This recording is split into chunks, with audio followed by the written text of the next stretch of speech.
Hi all, Bigg Boss Malayalam season 7 BB hotel task. വരും ദിവസങ്ങളിലെ കാര്യം അറിയില്ല. ഒന്നാം ദിവസം ഏതായാലും പൊളിഞ്ഞു പോയൊരു ടാസ്ക് ആയിട്ടാണ് BB ഹോട്ടൽ തോന്നിയത്. ടാസ്കിന് ഗംഭീര പ്ലോട്ടൊക്കെയാണ് ബിഗ് ബോസ് സെറ്റ് ചെയ്ത് കൊടുത്തത്. കണ്ടസ്റ്റൻസിന് റോൾസും അസൈൻ ചെയ്ത് കൊടുത്തു. വർക്കിലെ പെർഫോമൻസിനനുസരിച്ച് ജനറൽ മാനേജറായ ലക്ഷ്മിക്ക് 10 സ്റ്റാറുകൾ വീതം 3 റൗണ്ടുകളിലായിട്ട് സ്റ്റാഫിന് നൽകാൻ സാധിക്കും. ഷിയാസ് ശോഭയൊക്കെ ഹൗസിലെത്തി എല്ലാവരും ചേർന്ന് വെൽക്കം ചെയ്തു. ചലഞ്ചേഴ്സ് എന്ന ലേബലിലാണല്ലോ അവരെത്തിയത്. എന്നാൽ അവർ കളി പറഞ്ഞു കൊടുക്കാനും തിരുത്താനും ആശ്വസിപ്പിക്കാനും പാമ്പർ ചെയ്യാനും ദേഷ്യം തീർക്കാനും ഒക്കെ ആയിട്ട് പുറത്തുനിന്ന് വന്ന 2 ദിവസം നിൽക്കുന്ന വൈൽഡ് കാർഡ്സിനെ പോലെയാണ് തോന്നിയത്. ശോഭ ഡയമണ്ട് മർച്ചന്റ് ആണ്. ഷിയാസ് ഇന്റർനാഷണൽ ലെവലിലുള്ള ലക്ഷറി കാർ ഡീലറാണ്. ശോഭ ലക്ഷ്മിയാണ് പ്രധാനമായിട്ടും ടാർഗറ്റ് ചെയ്തത്. ശോഭ 3 പ്രാവശ്യത്തോളം ലക്ഷ്മിയോട് പൊടിയാണ്, അഴുക്ക് പോട്ടെ എന്ന് പറഞ്ഞ് കുളിച്ചിട്ട് വരാൻ പറഞ്ഞു. കൂടാതെ ബക്കറ്റും ചൂലും എടുത്ത് ജനറൽ മാനേജറായ ലക്ഷ്മിയെ കൊണ്ട് ഫ്ലോർ വരെ ക്ലീൻ ചെയ്യിച്ചു. ലക്ഷ്മിയോട് ആദില നൂറ ഇഷ്യൂ റിലേറ്റഡ് ആയി സംസാരിക്കുമ്പോൾ അത് നോർമലൈസ് ചെയ്യാൻ ആഗ്രഹിക്കുന്നില്ല എന്ന് ലക്ഷ്മി പറഞ്ഞു. കൂടുതൽ സംസാരിക്കാൻ താല്പര്യമില്ലെന്നും പറഞ്ഞു. ശോഭ അത് കേട്ട് തുമ്മിയിട്ട്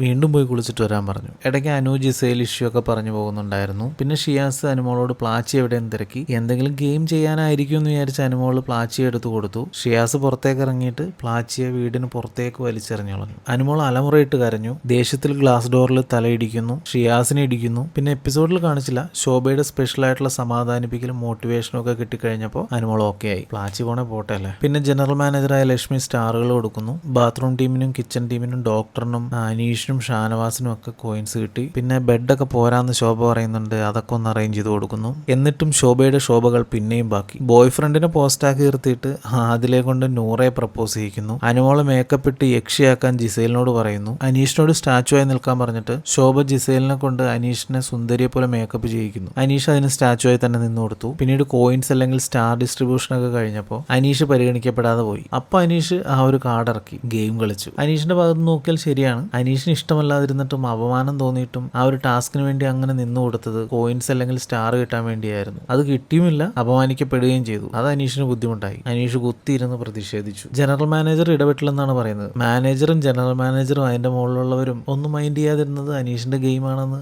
അറിയാവുന്നതുകൊണ്ടായിരിക്കും. അനീഷ് ഫുഡ് കഴിക്കാൻ കൂട്ടാക്കാതെ ബഹളം തന്നെ ബഹളം. പലരും ഫുഡ് കഴിക്കാൻ പറഞ്ഞു നോക്കി, നടക്കുന്നില്ല. പിന്നീട് ഷിയാസ് അനീഷിന് ഫുഡ് കൊടുത്തു. ആ ഒരു സ്നേഹത്തിന് മുന്നിൽ അനീഷ് ഫുഡ് കഴിച്ചു. അനീഷിന്റെ പിണക്കം പിന്നെയും ബാക്കി. ശോഭ വരുന്നു, മാപ്പ് പറയുന്നു, കരയുന്നു.